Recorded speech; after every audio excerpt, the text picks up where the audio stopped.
अगर हालात सपने तय करते तो नेहा कभी डॉक्टर बनने का सपना ही नहीं देखती।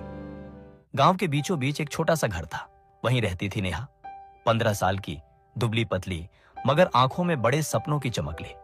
उसके पिता रामू एक मजदूर थे, जो भी काम मिलता वो करके अपने घर का पालन पोषण करते, और उसकी माँ घर में सिलाई बुनाई करके थोड़ी बहुत मदद कर देती थी। नेहा का बचपन गरीबी के बीच बीता, मगर उसने कभी शिकायत नहीं की।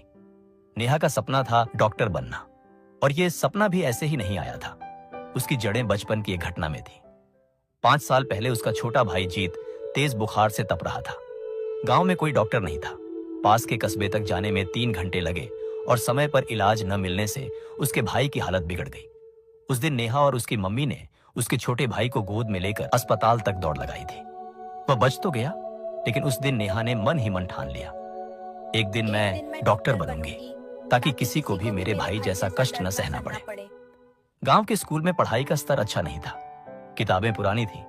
साइंस लैब क्या होती है ये तक कोई नहीं जानता था। बस विज्ञान की क्लास में केवल किताबें पढ़ा दी जाती थी। नेहा ने अपने एक टीचर से पूछा, टीचर, डॉक्टर कैसे बनते हैं? मुझे भी एक दिन डॉक्टर बनना है। टीचर ने कहा, बेटा, डॉक्टर बनने के लिए नीट जैसी कठिन परीक्षा पास करनी होगी, जिस परीक्षा में हर साल लाखों बच्चे बैठते हैं और बस कुछ ही पास हो पाते हैं। नेहा ने कहा, टीचर, एक दिन मैं भी डॉक्टर बनूंगी।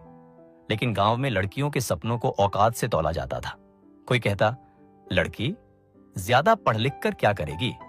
तो कोई हंसकर बोल देता, डॉक्टर बनने के सपने अमीरों के होते हैं, मजदूरों के नहीं। वह इन बातों पर ध्यान नहीं देती थी। वो स्कूल के बाद पास के कस्बे की लाइब्रेरी जाती, जहां पुरानी मेडिकल की किताबें मिल जाती थी। इंटरनेट उसके लिए सपना था, लेकिन कभी कभी किसी के मोबाइल से मेडिकल टॉपिक्स के वीडियो देख लेती थी। अक्सर उसके पिता कहते, बेटी, तू तो खूब पढ़ती है, पर हमारी हैसियत कहां मेडिकल कॉलेज की फीस देने की? नेहा बस मुस्कुरा देती और कहती, आप चिंता मत करो पापा, मैं स्कॉलरशिप लाऊंगी। गांव के लोग मजाक उड़ाते, अरे डॉक्टर बनना क्या आसान है, देखो मजदूर की बेटी डॉक्टर बनेगी, बस सपने देखती रहो। लेकिन नेहा को ये ताने तोड़ते नहीं, बल्कि हिम्मत से भर देते। हर बार जब कोई उसे नीचा दिखाता, वह और ज्यादा मेहनत से पढ़ाई करती। गर्मियों में जब बाकी बच्चे खेलते और सोते, नेहा अपने सपनों की तरफ और तेज चलती। कभी कभी घर में बिजली नहीं होती तो वह लालटेन जलाकर नोट्स बनाती। किताबों के पन्नों पर उसकी मेहनत के दाग, पसीने की बूंदें और सपनों की खुशबू बसती थी। वह रोज खुद से कहती, नेहा, अगर तू हार मान गई तो तेरे भाई, तेरे माँ पिता और तेरे गांव के बच्चों का क्या होगा? तू ही तो उनकी उम्मीद है। 10वीं की परीक्षा में नेहा को विज्ञान में अच्छे अंक मिले,